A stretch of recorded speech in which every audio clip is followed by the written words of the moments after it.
Hello and welcome. My name's James Whitcomb. I'm the candidate coach, and thank you very much for joining me today for our Job Seeker Masterclass. This is our most comprehensive workshop that you're attending today. And in this workshop, we're going to touch on all the key things that you need to do when you're looking for work. So, in some of our other workshops, we focus just on resumes or just on cover letters. We run workshops focused purely on interviews and purely on how to give great answers to interview questions. But in today's workshop, we're going to be touching on all of the topics. We're going to be going from the start to the finish of the interview process, and we're going to finish with how you can negotiate a better salary offer. So thank you very much for joining me. It's great to have you with me today. I hope you learned something from today's session. Now, if you've been looking for work for some time, it can be quite easy to, feel quite disheartened throughout the whole process. But throughout my career, and I'm a director at a recruitment agency, I've seen candidates just change one or two things in a small way. And that has made all of the difference. So throughout today's session, don't think that you need to go away and change every single part of what you're doing when you're looking for work. Maybe aim to go away with two or three key takeaways. What are the two or three things that you can take away from today's workshop to go and help you improve your chances of landing a job? Because whether you've been looking for a job for 5 minutes, 5 days, or 5 months, it's always competitive. It is always really competitive. You might have heard recently in the media, reports around the fact that unemployment is low. And that is correct. Unemployment is low. However, regardless of whether unemployment is low or unemployment is high, it is still really competitive when you are looking for work. It is still a really competitive process. And so if you can learn a couple of tips, then that's going to help you on your job seeking journey. All righty, let's get stuck into it. Just before we kick off with a little bit of workshop housekeeping, because I am broadcasting to you live today, if I do drop off the line for any reason, it doesn't happen very often, but maybe once or twice a year when I'm running a workshop, the Wi-Fi drops out or we have a power outage. If something like that happens today, please hang on the line and just wait for me to rejoin. Take lots of notes. As we're going along today and you hear something, perhaps for the first time, I'd really encourage you to make a note of it. And the way you hear something for the first time and the way you receive that message is really powerful. When you hear it for a second or a third time, you can often hear it in a slightly different way. So take notes today and take a note of how something made you feel or your response to it the first time. You can also watch a replay of today's workshop. It will be uploaded to our YouTube channel and you can watch it pretty much instantly from the conclusion of today's seminar. Now, as your presenter today, I do have my presentation screen over here on the right. So if I do look like I'm looking over there a little bit today and reading some of the content or glancing over there, that's because that's where my presentation screen is. Alrighty, so today, what are we going to learn? What am I hoping that you're going to get out of today's session? Well, today we're going to learn the following things. What you need to know before you begin your job search. We're going to look at the importance of mindset and attitude during the recruitment process and how this can have a profound impact. How an effective elevator pitch can make a big difference. We're also going to look at how to get started on creating a great resume. We'll follow that up with cover letters, why they still matter, and how you can nail it. How can you go and nail your cover letter? How to effectively call a recruiter about a job. Interview preparation. We'll spend a fair bit of time today on interview preparation, video interview preparation, and how you can give great answers to interview questions. We'll talk about effective communication throughout the recruitment process, and we'll conclude with salary negotiations. Alrighty, a little bit about me, your presenter, James Whitcomb, before we kick things off. Who am I? What's my background? And I guess why am I presenting to you today? Well, to begin with, I'm a director at Smart Recruitment. We're an award-winning recruitment agency and we have offices in Melbourne, Sydney, Brisbane, and Adelaide. I've been in recruitment since 2005. And over that time, conducted well over 3,000 interviews and over 600 group assessments. I think in that time, I've probably read over 100,000 resumes and 50,000 cover letters and placed over 1,000 people into work. And I launched the Candidate Coach, the platform that we're meeting on today, about 2 years ago, because we wanted our platform for you, the job seeker, that was accessible at any time. Not something that you had to dial in, dial out of, not something that you had to go and physically meet someone. So we kind of timed it well with COVID coming along, and we launched the Candidate Coach in December 2019.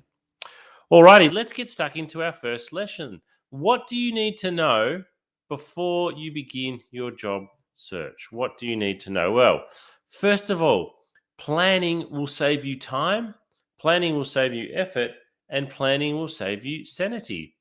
So I want you to have a think. What type of work do you actually want to do? This is often one of the first opportunities you will have when you're looking for work to actually reassess your career. Now, what a lot of people do is they finish their job for whatever reason as an accountant or as a customer service rep, and they go straight back out and apply for that exact same job. But I'd like to ask you the question, is that the type of work you want?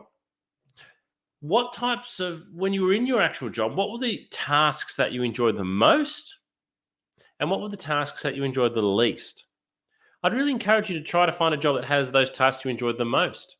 Maybe it's specializing within that field. Maybe it's doing something a little bit different. But this is actually an opportunity for you to do a little bit of an assessment on what you want to do. I'd also encourage you to think, where are your skills and experience going to be most valued? What do I mean by that? Well, put yourself in the shoes of a recruiter. Who would want to hire you the most? Who would want to hire you the quickest? A lot of the time, it is thinking about, okay, these are the skills I've got. Which company or which job is looking for these skills?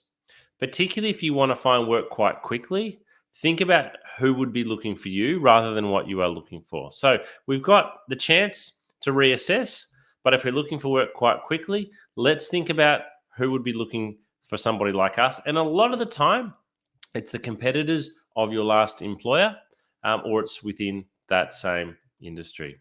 So what I really want to tell you to do is to stop applying for roles that you're not interested in. Stop applying for roles you're not skilled for or qualified in. It is so easy on the job boards to go out and apply for 100 jobs in a day. It really, really is. Click apply, click apply, click apply. But all that is doing is probably decreasing your chances, to be honest, of getting a job, because you are wasting your time applying for jobs that you're not qualified, skilled, or interested in. All right. Number 2, researching your job market thoroughly will allow you to be a smart and targeted job seeker. What do I mean by researching your market thoroughly? Well, let me ask you a question. How many jobs are advertised at the moment in your industry? If you're looking for a customer service role, there will be thousands. If you're looking for a mechanical engineering job, there might only be one at a time. So before you rush out and start applying, and even if you're not, sit back and take a look. Because if you've only got one job being advertised that you're interested in, you better put in a really good application. Whereas if there are more opportunities available, perhaps you can be a little bit more picky with those that you are applying to. But what's really important here is that you get an understanding on the lay of the land for the jobs you want. Which recruiters advertise your jobs? So if you see one particular recruiter who has 5 different jobs you're interested in, I'd really encourage you to pick up the phone and speak with them rather than just sending off 5 different applications. And my rule is 2 jobs per day.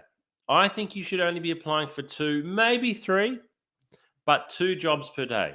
The reason for that is, as you'll find out today, I want you to put in effort to every application. I want you to customize your resume and cover letter. I want you to research into the company and the position before you apply. So I want you to have a short list of jobs, but you can only apply for 2 every day. Now you might be thinking, oh, well, that's a bit of a waste. I'm really wanting to find work.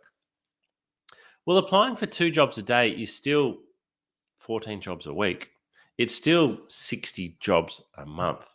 And when we get to that point, when we start applying for jobs for several weeks, you can lose track of what you've been applying for. And recruiters want to know that you're aware of what you've been applying for. So 2 jobs per day. Stop rushing out to apply for as many jobs as possible, and let's start approaching it more thoughtfully. Let's be more thoughtful, more discerning in our approach. Uh, and I'm not saying that, one of the things that could be hard is you might go, hey, there's so many jobs I'm interested in. I could easily apply for heaps. Well, I want you to then be a lot more thoughtful about it and say, hey, okay, yes, there's 100 jobs here you'd be happy to do, but which are the top 10 that you'd most want? And then of those top 10, which are the 2 that are the absolute standouts? And thirdly, the way you handle rejection may help you actually land a job. It sounds really silly, but you are going to get rejected a lot, and then you're going to get rejected some more. And some of you attending the workshop today might have been rejected for 6 to 12 months. You might have made hundreds of applications. It is really hard to maintain a positive outlook when that's the case, but if you can do so, it will allow you to move from one application to the next quite easily. Alrighty, how are you feeling today? Let me ask you a question. If you had to pick from this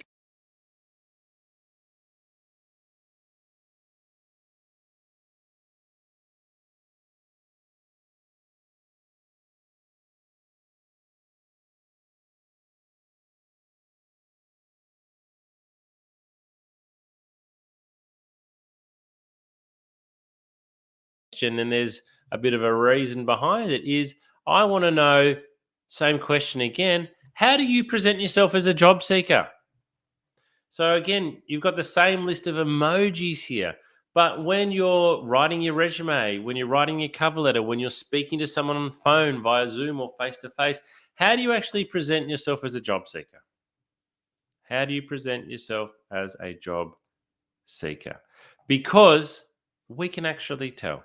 We can sometimes tell in the tone of your resume and cover letter. We can certainly tell by the tone of your voice. We can tell by the body language when you're interviewing somebody. How you present yourself as a job seeker makes a huge difference. So, what you want to have is a job winning attitude and a job winning mindset. I want to share a quote with you from well known recruiter Ryan Biggs. And Ryan writes, I will always go for someone with a fantastic attitude that may need a little bit of development over somebody I will always go for someone with a fantastic attitude that may need a little bit of development over someone who has all of the skill but a bad attitude. So what he's saying there is you can have all the skill. You can be the most qualified candidate.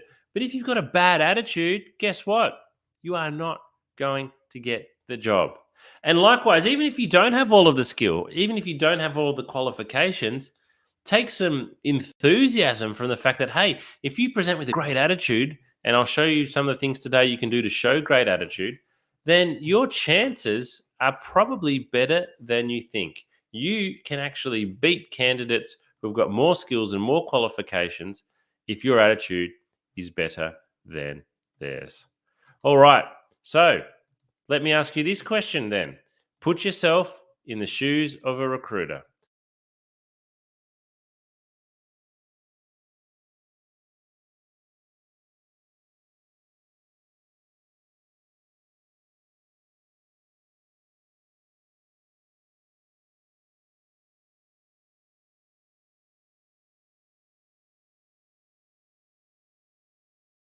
How do we actually show it? Well, first of all, you can choose to be positive. You can actually choose. It's your choice. Before you pick up the telephone, before you walk into a room, you can choose what attitude you are bringing to that room. So before you apply, think, I'm going to be positive. I'm going to put in my best application here today. I'm going to do a really good job. Before a phone interview, just remind yourself, okay, you might have had a really bad day, but just think, okay, I need to take a breath. I need to take a moment, and I need to show the very best version of myself here. I need to show the very best version of myself here, and not, let my bad morning come across on the phone. And certainly before a face-to-face interview, you need to go in and present yourself well presented, well dressed with positive body language. And then think, how do I want to be remembered? You will walk out of the room. You will walk out of the room. When you walk out of the room, what do you hope the person that you've met with remembers about you? Have a think and think about how you can work that backwards. Follow up with the recruiter. So, a lot of people will send in an application, they'll have a phone call, they'll even have a face to face interview, and then they will wait to hear back from the recruiter and think that's the right thing to do. There's nothing wrong with doing that, but if you want to show positive attitude, follow up. Make a phone call a couple of days, certainly a week later. There's absolutely nothing wrong with that.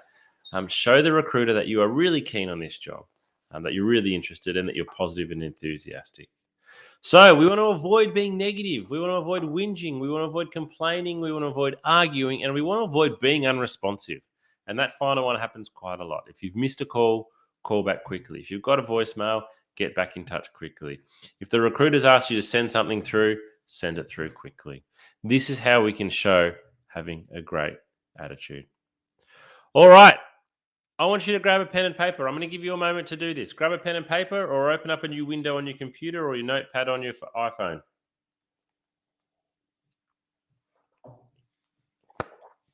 I want you to write down the following. Now, I don't want you to actually answer them because that will take too long, but I want you to write down the following. 1, name. So write down 1 name. Write down 2, overview of your work history. Write down 3, your top 3 skills. And write down 4, what is the type of work that you are looking for. So what I'm asking you to do here is create an elevator pitch. Now, some of you might be familiar with an elevator pitch, but for those of you who aren't, an elevator pitch is a brief but persuasive statement. And a brief but it's commonly used in sales, most commonly used in sales. A brief but persuasive speech or statement. So why would we want this when we're looking for work? When might having an elevator pitch come in handy? Well, the most common interview question in the world is tell me a little bit about yourself. And the best answer to tell me a little bit about yourself is your elevator pitch. So, how do we create a really good elevator pitch? So again, it's your name. Straightforward with name. Number 2, it's an overview of your work history. So when I say overview, that's what I mean. It's not a full detailed rundown. We need to go through our whole elevator pitch in about 30 to 60 seconds. So an overview of your work history. Number 3, it's your top 3 skills. Your top 3 skills. Now, this might change a little bit depending on who your audience is. So let's say you're happy to find administration work, but you'd also be happy to find customer service work. And you've potentially done both. So the skills that you might mention here for each one would be different. I'd also encourage you with your top 3 skills to make at least 2 of them what we'd call hard skills. So a lot of people say, I've got good communication, I'm a hard worker, and I'm always on time. Those things are fine, but they're not measurable. Anybody can say them, and they're not hard skills. So if you were going for an administration role, you might say that one of your top 3 skills is your typing speed is 80 words per minute at 95% accuracy. So include at least 2 hard skills, depending on your work and the type of work you're looking for. What is the type of work that you are actually looking for at the moment? So I'm going to show you one that I've prepared earlier. I don't want you to be intimidated by this in any way, though, because as I said, I've been in recruitment since 2005, and I coach people on how to write a really great elevator pitch. So my elevator pitch should be really good. All right, here it is. If I was looking for work at the moment, this would be.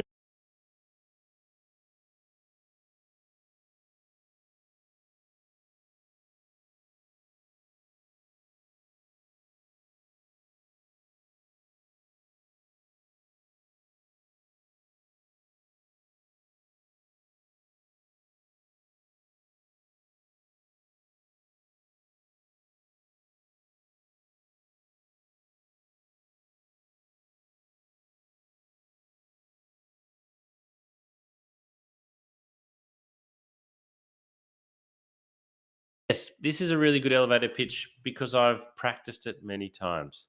So what I want you to do is to go away and create your elevator pitch. Go away and create it. Write down your answer to those 4 things and then rewrite it several times until you get it to the point where it's as good as it can be.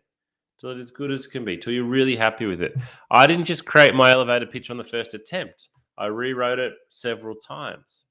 Once you've got to the point that you're really happy with it, I want you to have several copies. I want you to have a copy saved on your phone. I want you to have a copy stuck on the fridge or on the kitchen bench, maybe a copy printed out in your handbag. The reason being, if someone calls you about a job and says, look, just tell me a bit about yourself to start off with, you're going to think, oh, that's my elevator pitch. And then you're going to think, what is it again? And if it's on the kitchen bench in front of you and you've just got to look down, it can get you started and off you go. And then finally use it. You create your elevator pitch so you can use it.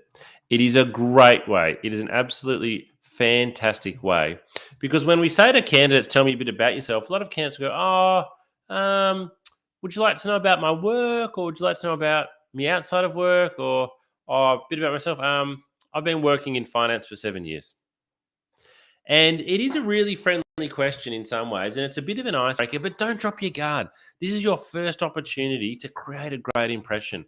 And if you come with a great first impression and give a really good elevator pitch type answer, the recruiter's impressed very, very quickly. And you're up to this level. Whereas if you have a bad first answer, you're down here. And whether you start down here or whether you start up here, it's much more likely that's where you're going to stay wherever you begin. So begin up here, and it's easier to stay up here. Begin down here in your interview or your first impression, and it's really hard for you to get back up there. Alrighty, I've got a question for you. How long do you think a recruiter spends reading your resume? How long? You have spent hours, days, weeks, months, years. Some people's resumes have evolved over time. It might have started 10 years ago, 15 years ago, and then you add each job to your resume. So it's kind of become this document that you work on all the time. You've spent a lot of time on it. How long do you actually think recruiters spend reading your resume? Well, I'm going to give you the answer right now. 7 seconds. Eye tracking study shows that recruiters look at resume for 7 seconds.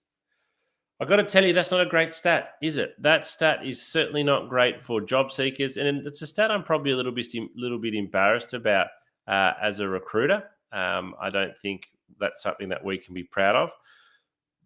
It is important for me to point out that 7 seconds doesn't mean that they stop reading at 7 seconds, but it's at the 7-second mark where the recruiter decides whether or not to keep reading your resume. At 7 seconds, they decide whether or not to keep reading your resume or whether they're going to move on. So we've got a very short period of time here where we really want to impress the recruiter. So we can complain all as much as we like about this stat, but it's not going to change it. So we need to know how to make our resume stand out in 7 seconds. So let's look at this article in a little bit more detail and see what we can learn. So I'm going to read the second 2 dot points here. Resumes that succeeded in capturing the recruiter's attention featured simple layouts with clear section and heading titles. Resumes organized by E or F pattern. I want you to think about a piece of paper with a big capital E or a big capital F. So I've got stuff coming across and then stuff going down the side coming across. They're the ones that did well, especially when they utilize bold titles and bulleted accomplishments. So that paragraph tells us what we need to do. Simple layouts. We need white space, we need headings, and we need bullets. Resumes did not fare well when they're hindered by cluttered layouts. A lack of white space on the page, multiple columns and long sentences. A lack of section or job headers also turned off recruiters, as did text that didn't flow or draw the eye down the page. So your resume, you want to be rich with information, but we need to leave white space. We also need to have headers. We don't want it to be too cluttered, and we want to use dot points and not just big slabs of text. So it's not a great stat, but we can all learn something from it. Okay, I'm going to give you a little bit of an insight into effective resume writing. Today, we're not going to go through a whole resume from start to finish. That's a separate workshop that we run. Keep your eye out for that one. But I'm going to show you how you can get started on it. So first of all, what is your resume? Well, your resume is a factual account of your employment and study history. So when we say factual because it has dates, it has times, it has locations, it has job titles, it has other people's names, it has educational qualifications in educational institutions. So it's basically a whole bunch of facts.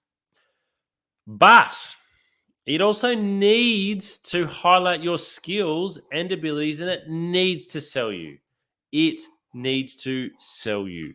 This is my biggest coaching point on resumes, and probably my biggest coaching point overall, is that your resume is a sales document.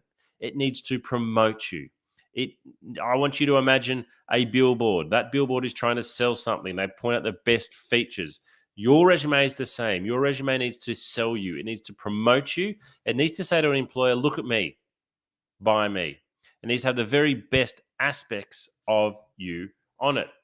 Now, recently, my brother sold his property, and they spent a lot of time, getting ready for the sale of the property, and they had a professional photographer came in.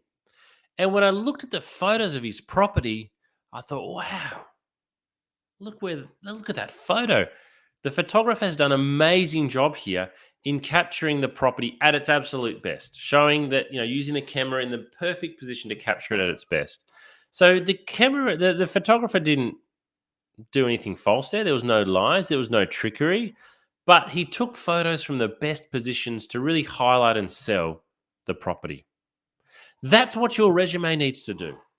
Your resume needs to highlight your best skills and your best experience, your best achievement, and your best education. It needs to promote how good you are. It needs to show the very best parts of you, not the worst, the very best parts of you in a way that is easy, as we've seen. It needs to be easy for somebody to see. So my question is, I want you to have a think about it. Does your resume sell you? Do you think your resume is selling you at the moment? Or is your resume a very boring, dry academic document in chronological order that is just a history of what you've done? So, what I want to show you now, again, we can't go through a whole resume today because that would take us nearly the whole workshop, but I want to show you how you can sell your experience, because I think selling your experience, and in particular your achievements, which is what we're going to look at now, is the very best way. This is the very best way for you to sell yourself. So I met with this candidate. So I'm going to share a story with you now of a candidate I met a number of years ago when I was recruiting for a sales role. Now, this candidate got through to interview because she'd been working in sales for a number of years. And that was the main reason why she got through. But this is how she described her experience on her resume. So she was a sales representative from August 2013 to July 2016. So a month short of 3 years. She was a salesperson for the company for 3 years. She sold goods and traveled to meet customers and keep them happy. That's how she described her job on her resume. Now, as a sales recruiter, if you've done 3 years as a sales rep, I'll give you a call, because I know that, that's a good tenure. A lot of people don't last very long in sales. But when I sat down and I met with this candidate and she told me what she'd really done, I was completely blown away. Even though she was a salesperson, she had massively undersold herself on her resume. So I worked with her, and this is what we changed her resume to. So this is the before, and this is the after. So same person, same job. This is it described in a better way. So what you'll see, first of all, we've got 2 bold headings. So we've separated responsibilities from achievements. We've got lots of dot points, short sentences that are easy to read.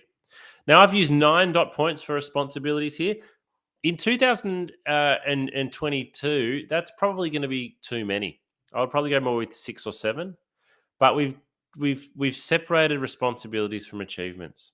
Now, I won't read through all those responsibilities. You can cast your eye down there now. But what I really like about this is, by reading the way we've put these responsibilities, it's easy to get an understanding of exactly what she did. Things like this third last dot point here: attend at least 3 new business appointments per day. Salespeople often attend business appointments, but what I really like here is we've used the number 3 per day.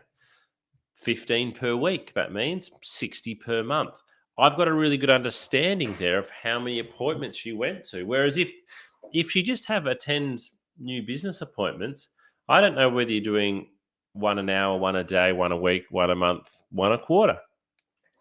But it's the achievements part here where we really sell ourselves, where we really sell our experience is under the achievements.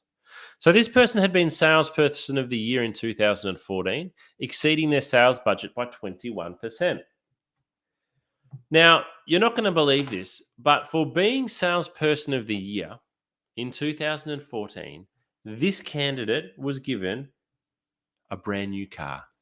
She was given a brand new car for being salesperson of the year. She's the only person that I've interviewed has told me that they have won a car for being a salesperson. That is how good she was at selling. Now, on her previous version of her resume, though, she didn't have this listed. And she's got her other achievements listed there. But the point is, if you don't have it on your resume, the recruiter will never know. You've got to sell yourself. You have got to sell yourself. Now, you might be sitting there thinking, James, look, it's all well and good for sales. Sales, for example, we've got targets, we've got achievements. I've only worked in customer service, so maybe I've only worked in a library. So if you're struggling to think of achievements, let me ask you a question. What were you doing when you ended the job? What tasks, what responsibilities, what duties did you have when you ended the job that you didn't have when you started? Because if you've been asked to do extra duties and responsibilities, you could list them as an achievement. Maybe you've been asked to help train and onboard people. List that as an achievement. Maybe you've been given the keys to lock up the library at the end of the day. You're able to put the security alarm on and do those types of things. If you weren't doing those at the start and you're doing those now, there's an achievement. Maybe all you can think of is, hey, I often get asked to cover people's shifts. Put that down. Put down at least 2 or 3 things. In some ways, it's about showing pride and showing understanding of doing a good job. The other thing I would like to share with you in terms of resumes is how that it's okay to make your resume visually appealing. So we're going to go to a website now called Canva, canva.com. I use a paid version, but what I'm going to show you now is free. And if you go into Canva and type in resume or resume template, what you'll see load up on the screen now is a whole, I'll get rid of my camera.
canva.com. canva.com.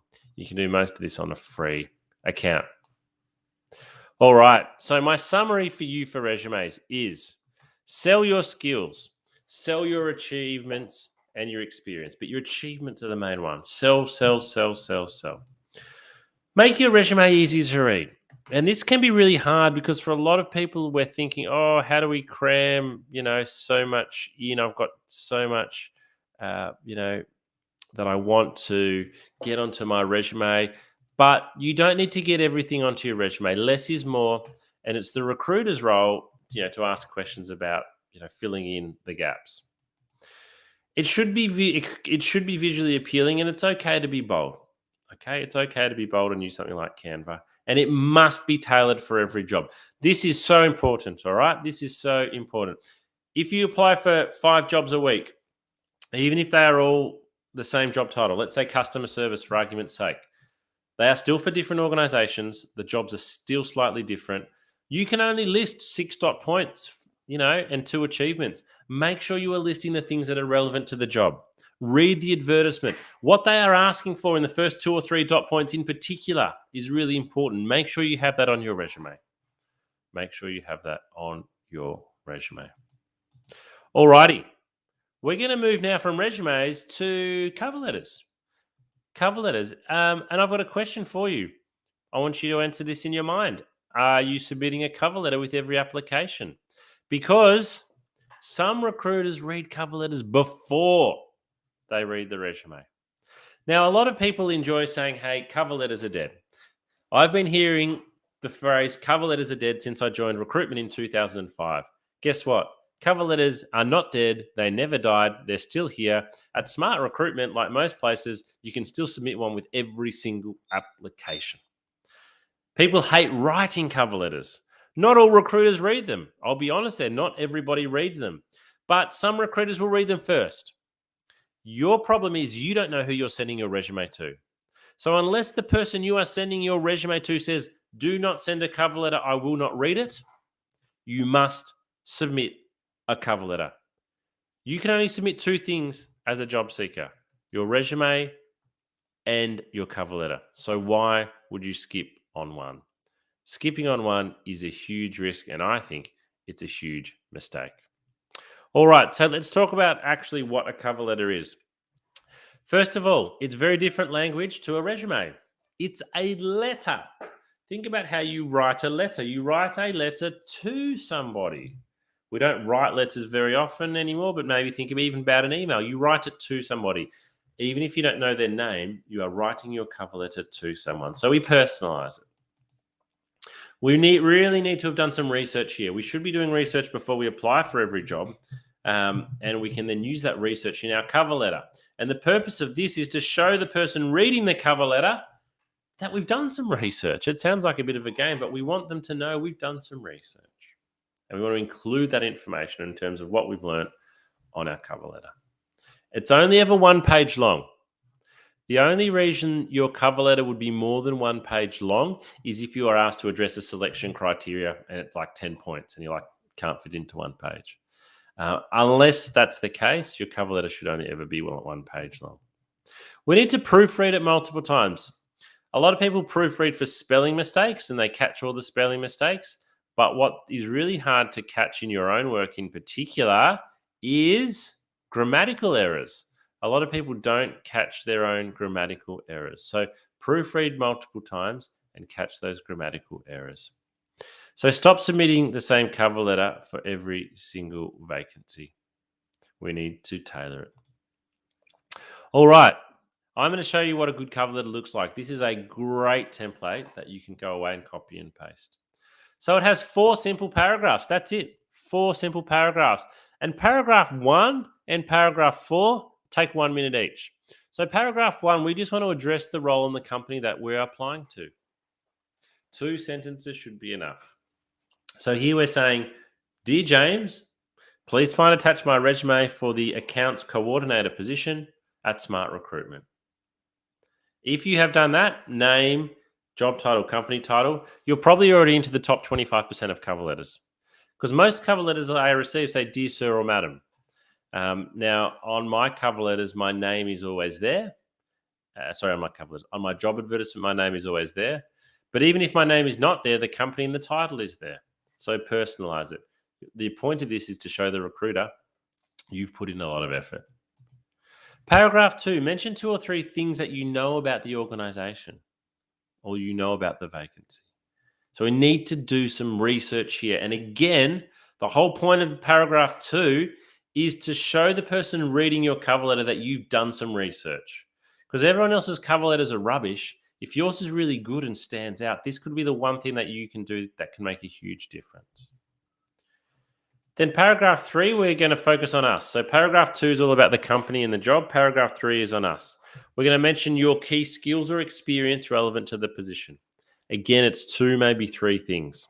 And this is why we have to tailor our cover letters, because we can only pick 2 or 3 things here.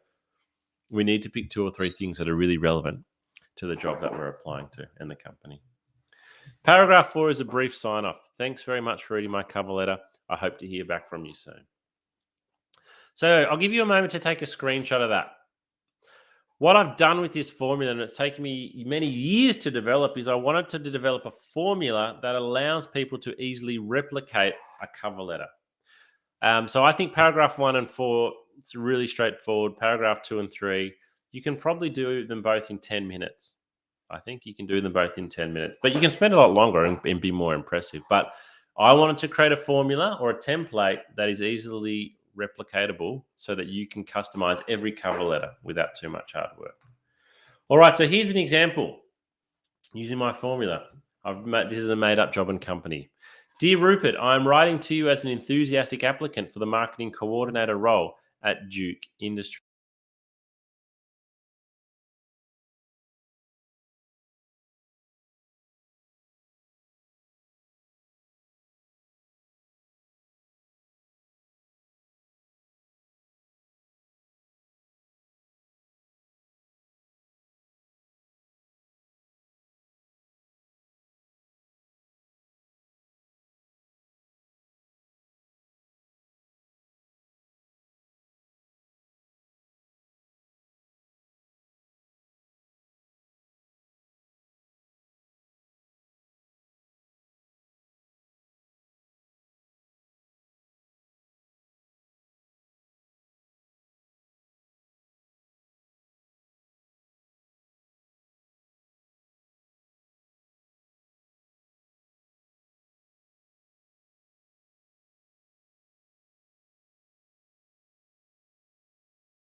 Paragraph 1, up the top here, name, company name, job title.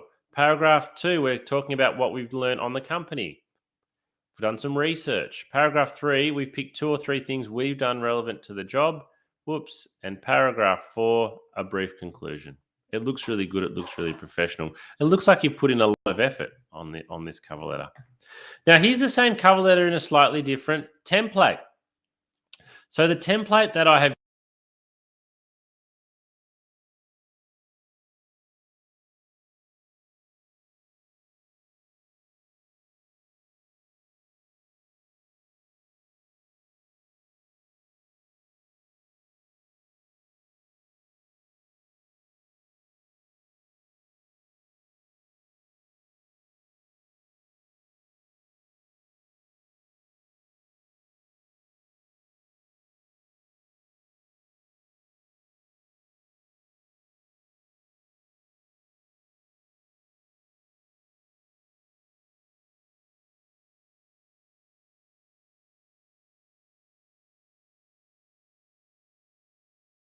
own personal brand.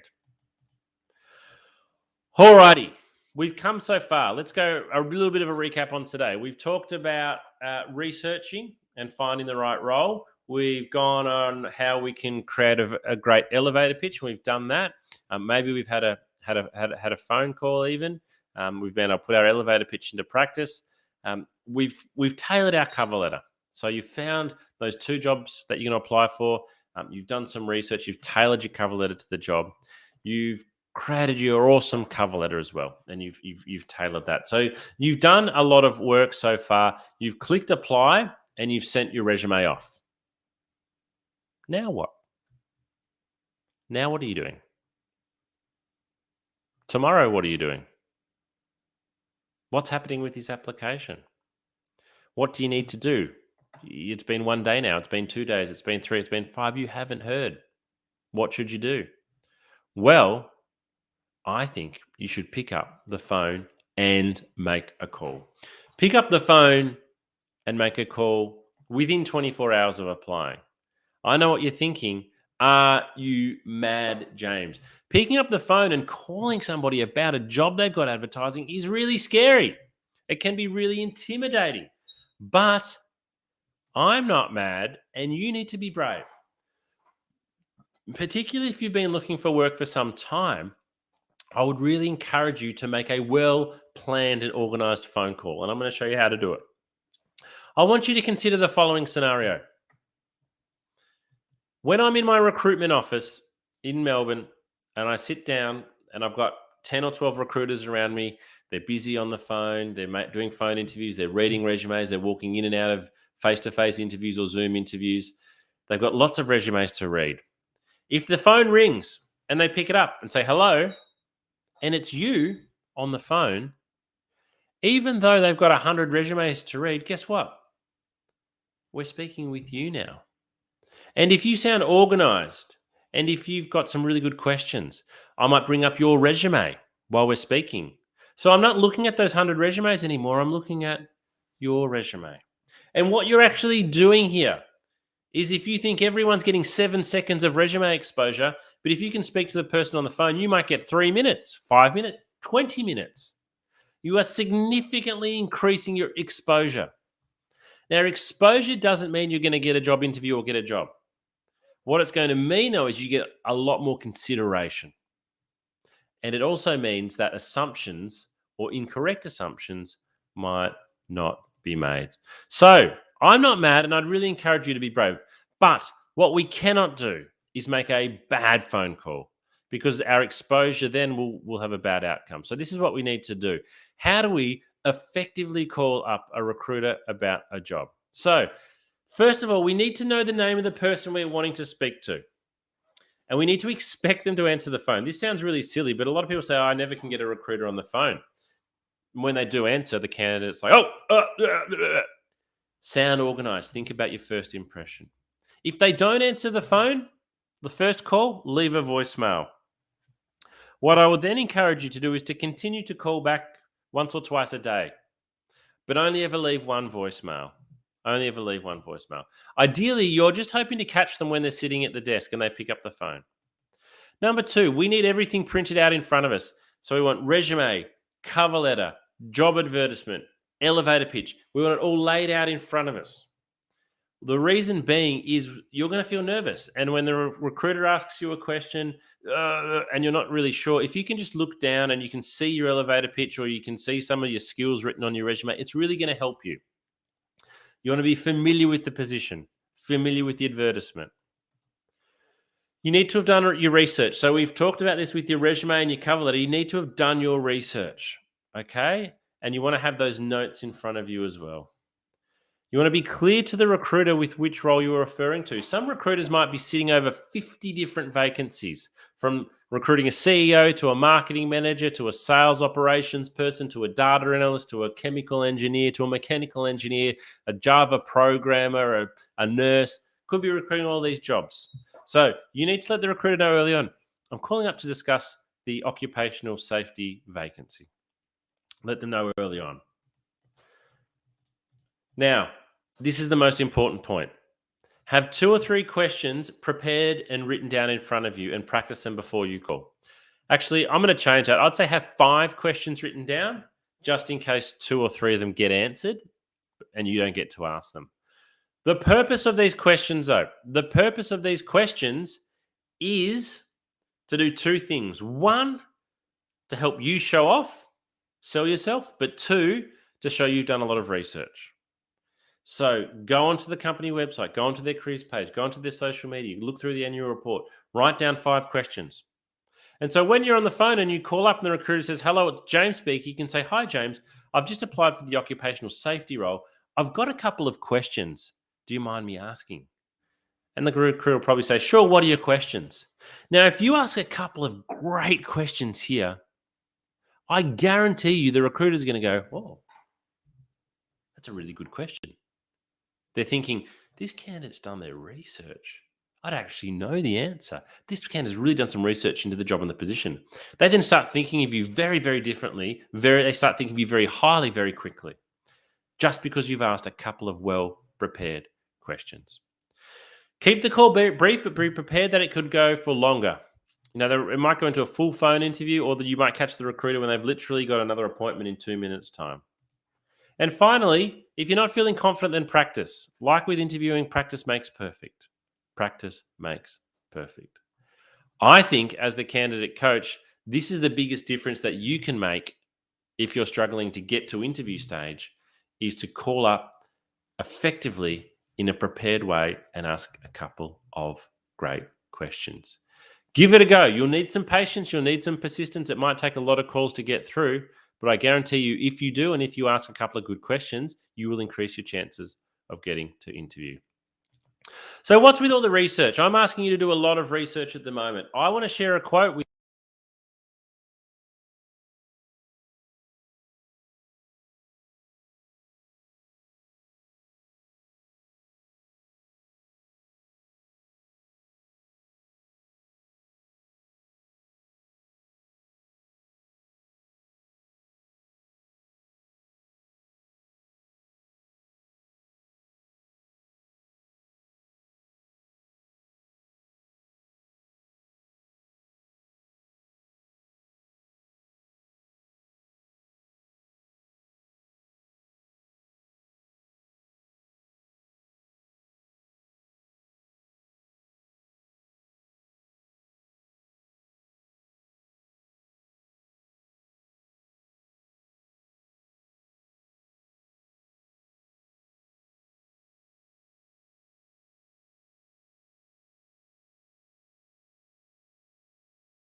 of your application. So you are competing against candidates who will do a lot of research. You need to do research just like they do. So when do we research? Well, even before applying, we need to go to organizational websites, careers pages, Google the organizations. But for bonus points, see if you can find something in the news. See if you can find something that's topical, particularly if it's a really large organization. You might be able to find something that's really topical on them at the moment. I am always impressed when a candidate can tell me something or ask me something about it, the company I'm recruiting for, that I don't know. And then let's research the position. So we really need to read and understand the job advertisement. And if we've been asked for an interview, ask for the position description and read and understand that. Try to understand where the position fits into the structure of the organization and how it adds value. This will really help you stand out. All right. Let's talk about interviews now. So let's take a moment again to pause. Let's go back to the start. We've done the research to find the jobs. We've applied for 2 jobs per day. We're tailoring our resume and our cover letter before each application. We've followed up with a phone call, and guess what? That phone call has turned into being invited in for an interview. So again, it's building blocks here. It's going through the process, but it can feel like a lot of work, and we're only at the interview stage. So we need to keep going. So how are we going to present ourselves at interview? Here's my emoji board again. You probably know the answer by now, but we need to present the very best version of ourselves when we're going to interview. So we don't want to turn up for interview and show ourselves at 50%. We don't want to turn up for interview and go, even if we're feeling rubbish, we've had a bad morning, we've had a fight with our partner, we're upset about something, we've got to leave that all behind just while we're in the interview room. Because if you show yourself at 50%, you're not going to get the job.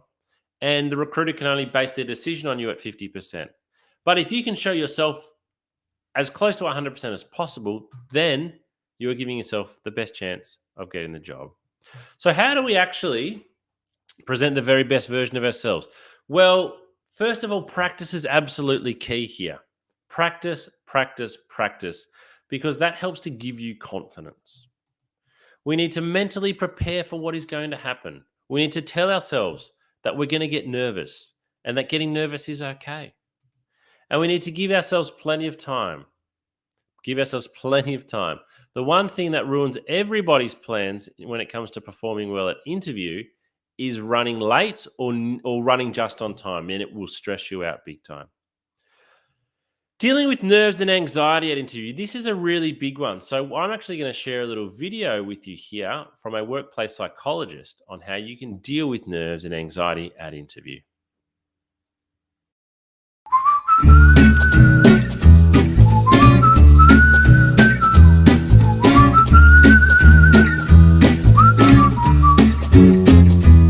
Thanks for joining us at the Candidate Coach, Dr. Barker. Tell us a bit about your background and the type of work you do. I am Dr. Sarah Barker. I'm a clinical psychologist. I've worked in workplace mental health with Black Dog Institute for the past 7 years.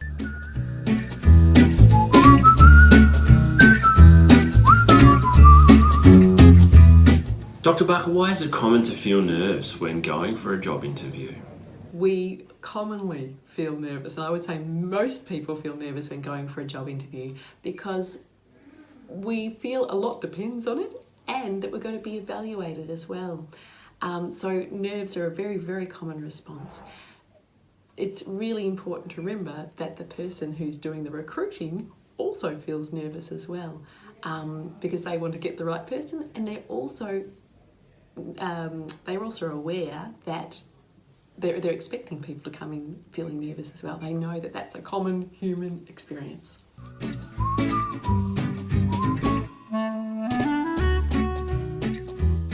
What can we do before the interview to help best prepare so that we're not overcome by feelings of nerves and anxiety? To best prepare ourselves to avoid some of those feelings of anxiety and nerves before an interview, firstly is to accept, I think, that they're going to be there. And actually, a few nerves are actually helpful. They help us give our best performance, give our best answers, think the best on the spot. So accepting that there's going to be a level of nerves is okay. But I think also probably an hour beforehand or the morning before the interview, really practicing some breathing strategies, whichever is your favourite breathing strategy, to calm those nerves down, calm the system down, calm the breath down, and allow your body to relax as much as it can into the interview. I also think preparing answers and having a practice in front of the mirror of some likely answers that are going to be, or likely responses to questions that are going to be asked, can be very, very reassuring, because often the questions we predict are there. And even on the internet, there are usually lots of questions for any job that are typical questions that you can then prepare a brief response reflecting on your experience beforehand. So it's not such a test in the moment then, because you've got some preparation behind you. The other thing I think too is reminding yourself, I've got this far and this is a good thing. And, they're interested in getting to know me. I'm also interested in getting to know them, and concentrate on the relationship too and enjoy the relationship as much as you can. They're usually going to try and put you at ease so that they can see how you respond as well.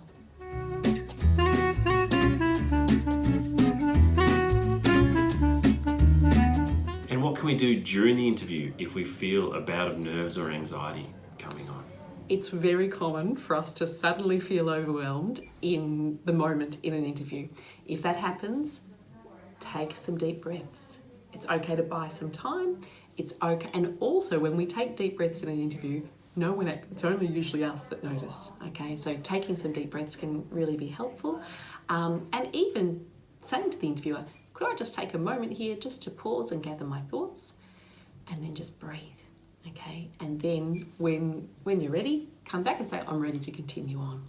And that's a fine way to manage nerves during an interview.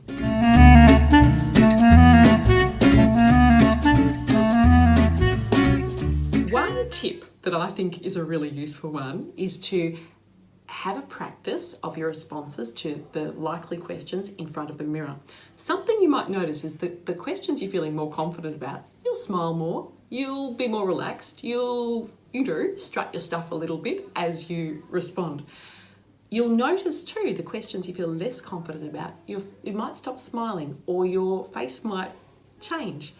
Those questions are the ones you need to practice a little bit more at, and remind yourself of your confidence with that, or prepare your answer so that you do feel more confident, because your face will actually tell you in the mirror, and that can be good preparation for the actual interview of knowing where to where to focus on in feeling more strong in your responses.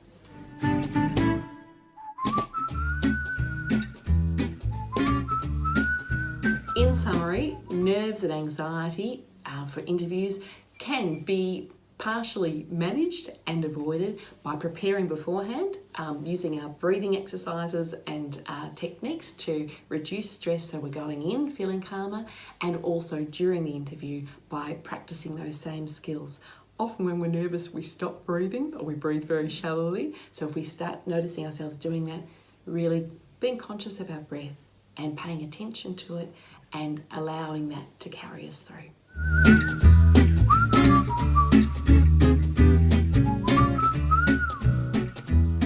Thanks for watching today, and we hope this has helped you best prepare for your next job interview. Good luck.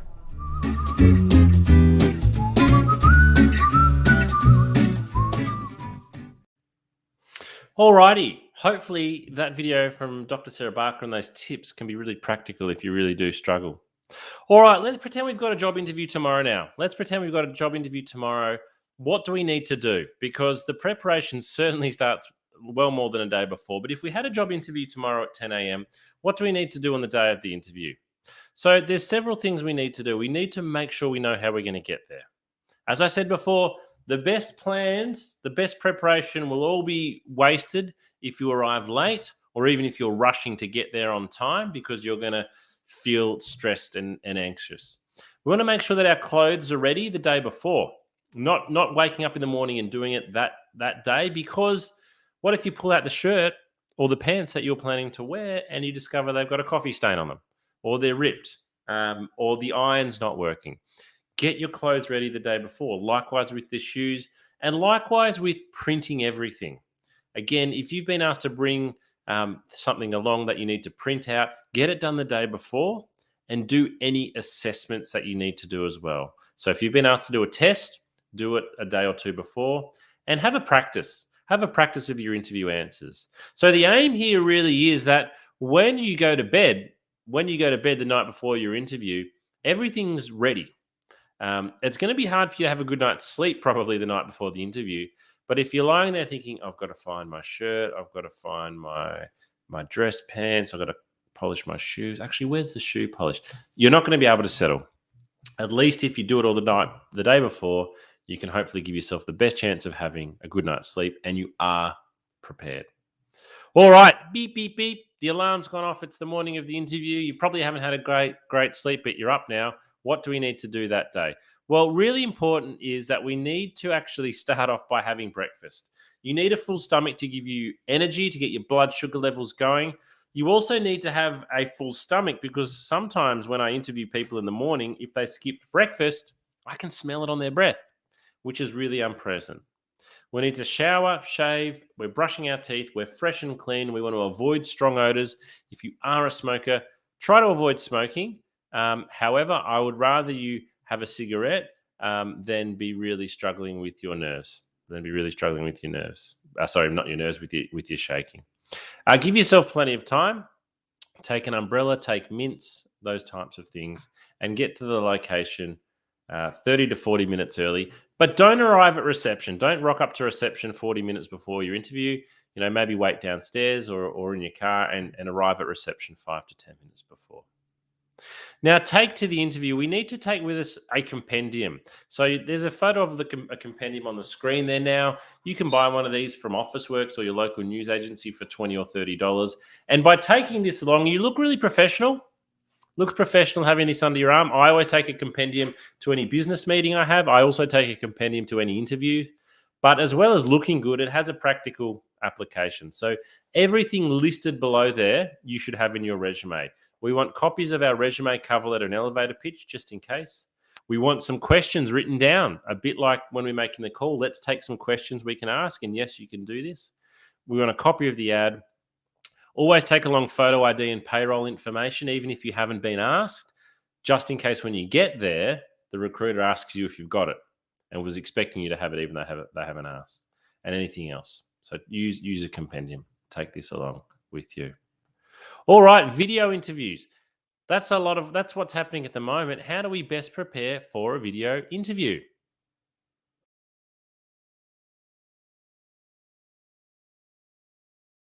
Hi job seekers, James here from the Candidate Coach. One of the most common questions we've been receiving lately is around how to best prepare for a video interview. Due to the circumstances over the last 12 to 18 months, video interviews have become the most common way of meeting a candidate, replacing the in-person, face-to-face interview. So here are my top tips for what you need to do to make sure you are best prepared and presenting yourself as well as you possibly can when your interview is over video. So there's four main things that you really need to consider. The first thing is camera height.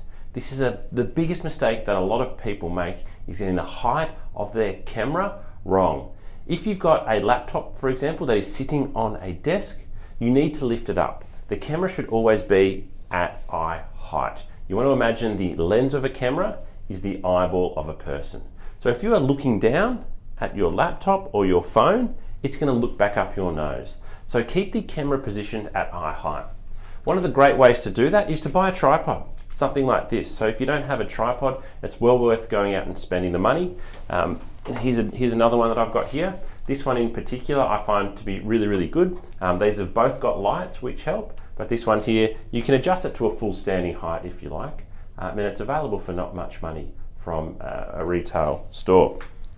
The second thing that is really important is the lighting. So having the light shining on your face. You don't want to have light shining from behind you because that creates a lot of glare. So have the light shining on your face, sit with a window facing you so that you are looking nice and clear on camera. The third thing is audio. You need to be in a nice quiet space so your voice comes across clearly, so that you don't have to yell, so that the sound is not distorted. If you are using a laptop, make sure you check about the sound direction. Some microphones only record from directly in front, and if you tilt your head sideways, the audio quality can go down quite significantly. And the fourth thing is, remember to show some personality with video interviewing. A lot of people speak to a camera in a different way that they speak to a person. So again, look at the lens of the camera and imagine you're speaking to a person. Smile. Talk with your hands if that's what you do, but don't look around the room. If you're nervous, don't look down at your hands. Look at the camera and give an answer as if you were giving it to a person. This can be challenging, particularly if you are being asked to record answers and there's not actually a person that you are speaking to, but personality definitely comes through on video, so make sure you show yours. And with everything, practice. If you're not sure how you're going to present, or you think, I don't think this is going to work really well, set up your camera, hit record, and just speak to the camera. Talk, see how you look, and practice several times. This is going to be the new norm, or not the new norm, it is the norm for quite some time now, so it's really important that you understand how to best prepare for video interviewing. Good luck.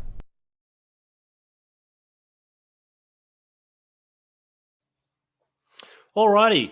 How do we give great answers to interview questions? How do we actually give great answers to interview questions? This is one thing that job seekers, in my opinion, really don't like practicing.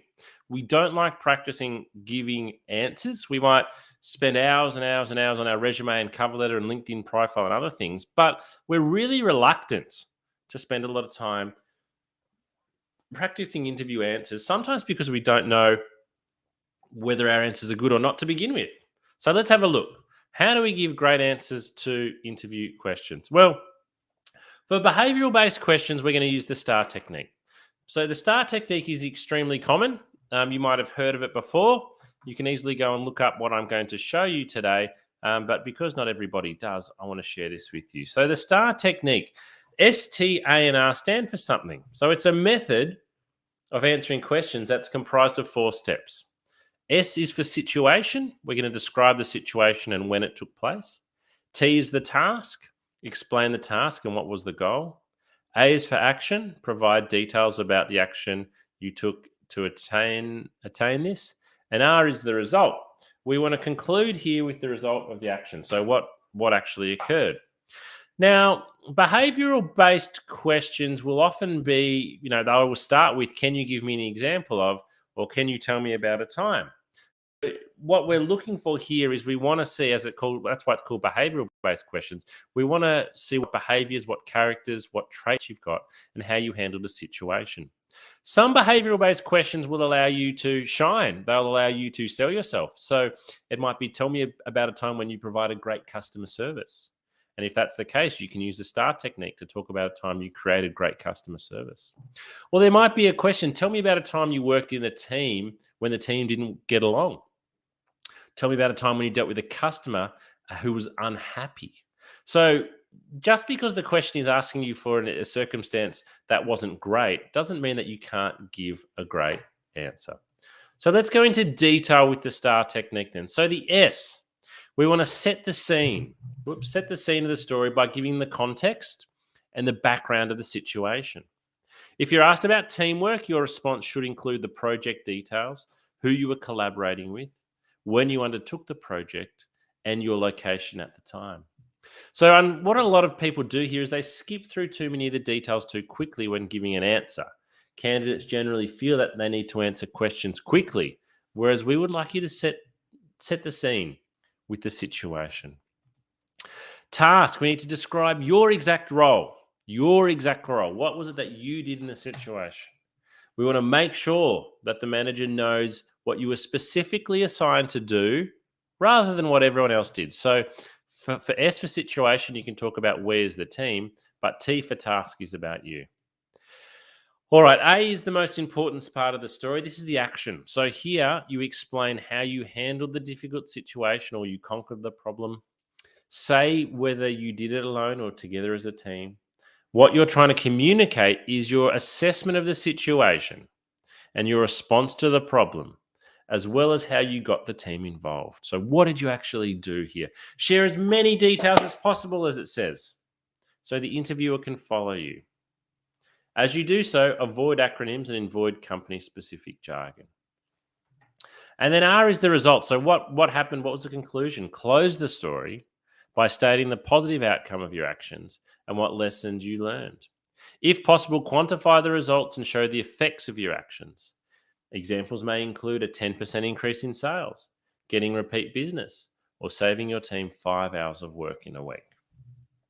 So let's have a look at an example here. So this is an example for a nurse going for an interview for a nursing role. And the nurse is asked, describe a time when you handled a difficult situation at work. How did you react? So, situation. In my last as a night nurse, one of my colleagues quit after securing a job with a top private hospital. Though I was managing a ward full of patients, task, I was assigned to this one patient who didn't want to be admitted. He wanted to bolt out of the room. I made myself available. This is the action. I made myself available to the patient, discussed with him the reason he was being admitted, and assured him he would receive 24/7 attention and good care. The patient finally calmed down and agreed to spend the next 3 days under observation. And the result in purple was he was discharged on the 3rd day. And the wife personally thanked me for handling someone she knew to be extremely stubborn and difficult. So S is in red, task is in blue, action is in green, result is in purple. That's how we use the STAR technique. All right, let's say we're out of the interview now. So we don't actually finish with what we're doing in terms of our interview process. I'd really encourage you to email the recruiter, thank them for their time the following day. And if you've been asked to do anything, this is really important. If you have been asked to do anything, you might be asked to send through your reference details. You might be asked to go and complete a test. You might be asked to send through an example of some work. Do it straight away. The clock is ticking. The quicker you do it, the more impressed the recruiter will be. Be responsive. Be responsive here. Alrighty, so we're getting towards the end of today's workshop, but what I want to talk about is how to actually negotiate a higher salary offer. Let's say there's a hypothetical situation. You are hoping for $60,000. $60,000. You've been offered $55,000. So you've got a decision to make here. You've got 3 choices really. Accept the 55, decline the 55, or try to negotiate the 55 up towards 60. So when we're negotiating salary offers, in many ways, what we're really saying is, show me the money. We are wanting more money. We need to be able to ask though in the right way. So first of all, before we even ask, we need to do our research and find out, is this a negotiable salary? If you are applying for a job, for example, at a government organization, it's not negotiable.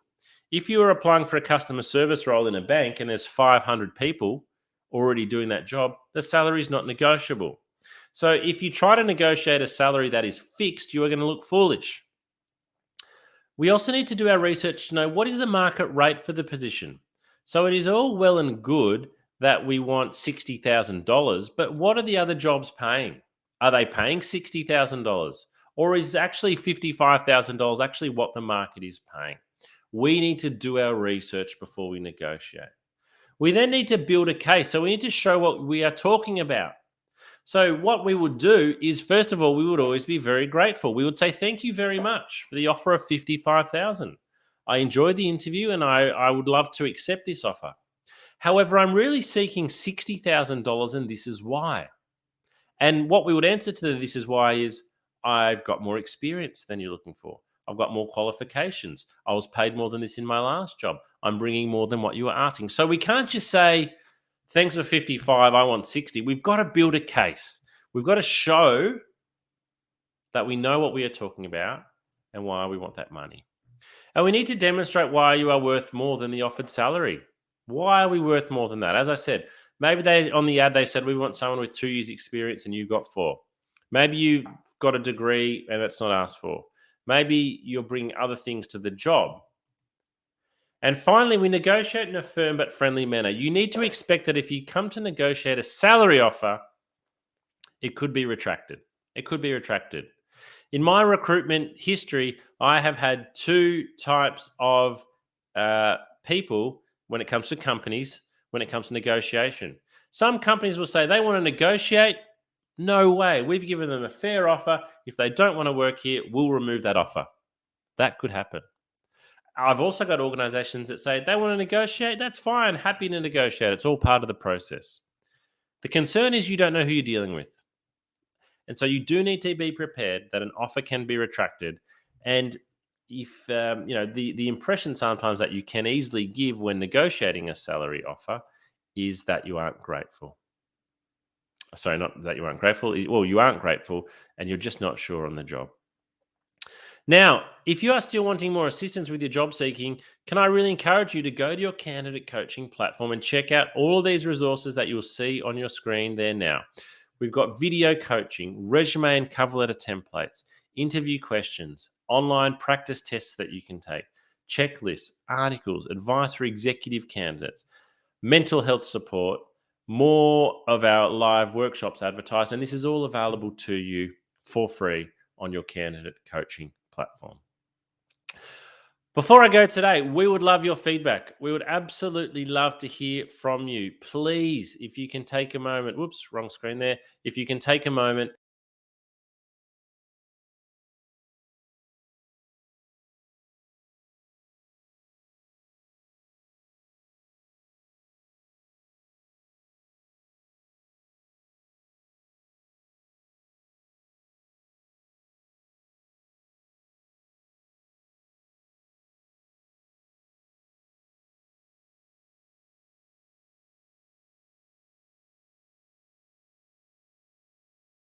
all one word, follow our LinkedIn page, and you will keep up to date with all of our events and our new features. Finally, we're going to finish today with this video. I really want to thank you for joining me for this workshop today. Our final video is potentially our most important thing that you're going to see today. We're going to hear from Dr. Sarah Barker again on how you can look after your mental health when you're looking for work. Because one thing that we've noticed from candidates of all backgrounds, all countries, all nationalities, all walks of life, all positions of seniority in the workplace is that when you come to look for work, it really can affect your mental health. So thank you for joining me today. The workshop will conclude at the end of this video. Enjoy the rest of your day.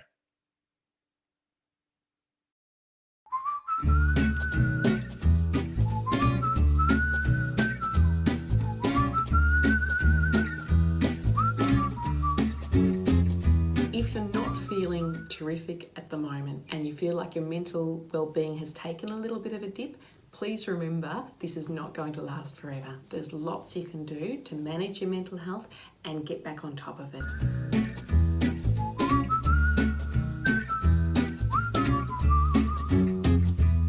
I am Dr. Sarah Barker. I'm a clinical psychologist. I've worked in workplace mental health with Black Dog Institute for the past 7 years.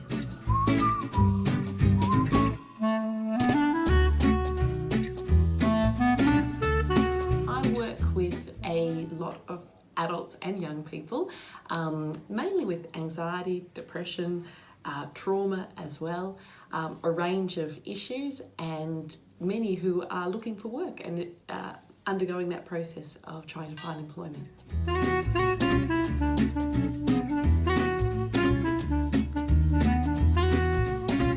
Looking for work causes mental strain because our identity is tied up with our work. Work gives us meaning, it gives us purpose, it gives us company and connection.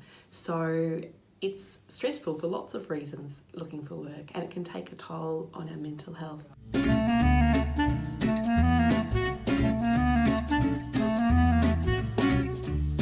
It's really important for us to be aware of the signs that our well-being and our mental health might be dropping.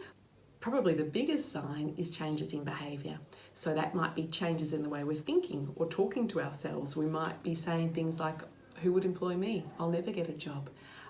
We might be really down on ourselves and really hard and critical on ourselves when normally we're not so hard and critical. We might also, in our relationships, change our behaviour. We might be more snappy or more irritable with people that we love, that normally we might be a little bit irritable sometimes, but not irritable in that way. Losing interest in things that usually sparked us and ignited us and gave us joy. So perhaps usually we like walking the dog and suddenly we start thinking, I can't be bothered walking the dog today. That sort of thing, those changes in behaviour are really significant because they tell us that something's different, and if we're noticing, I suppose, more than one of those and it's affecting the way we feel, and this is over a period of say 2 weeks or longer, then it's a really good idea to have a chat to a GP that you trust, and find out what might be going on, have a discussion and see if there's any physical reasons for that, or if perhaps your mental health and wellbeing might be able to do with a little bit of extra support, and then the GP can refer you on to see a psychologist, a counsellor, whoever is most appropriate for you.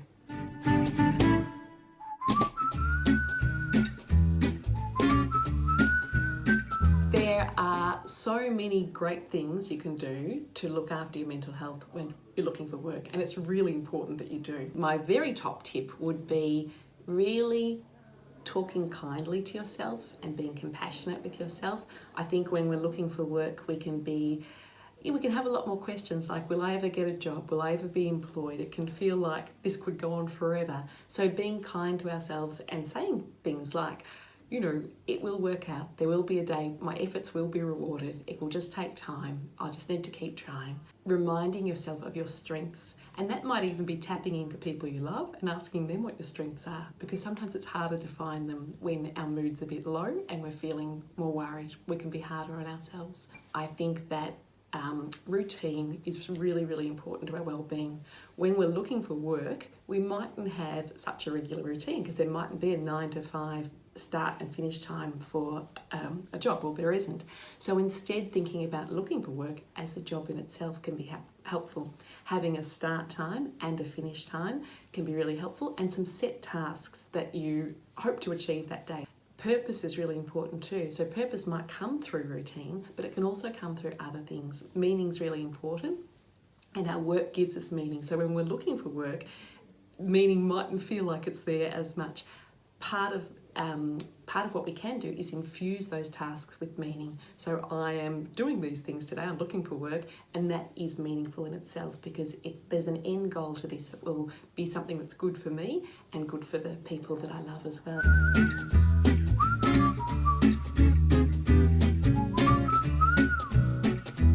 Some excellent resources for looking after well-being when looking for work are the Headgear app.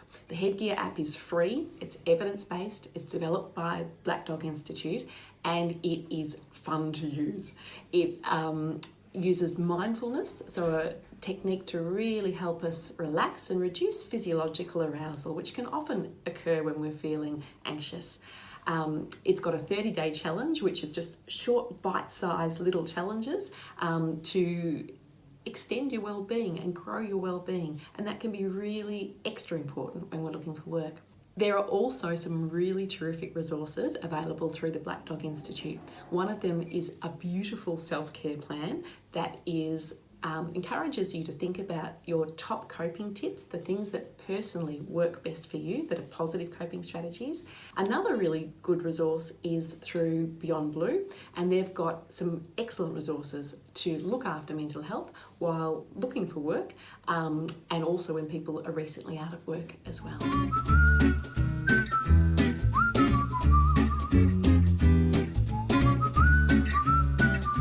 Probably time to seek professional assistance when you notice your mood is lower and you're feeling more down than usual, when you're worrying more and perhaps worrying excessively about things that you wouldn't normally worry about, and perhaps in your relationships too, when you're more tense with people and perhaps more snappy or irritable. All of these are signs that perhaps our mood is not in the greatest space and our well-being is not in the greatest space, and that it can be a great idea then to chat to your GP, who can then refer you to an appropriate person to help you strengthen your well-being.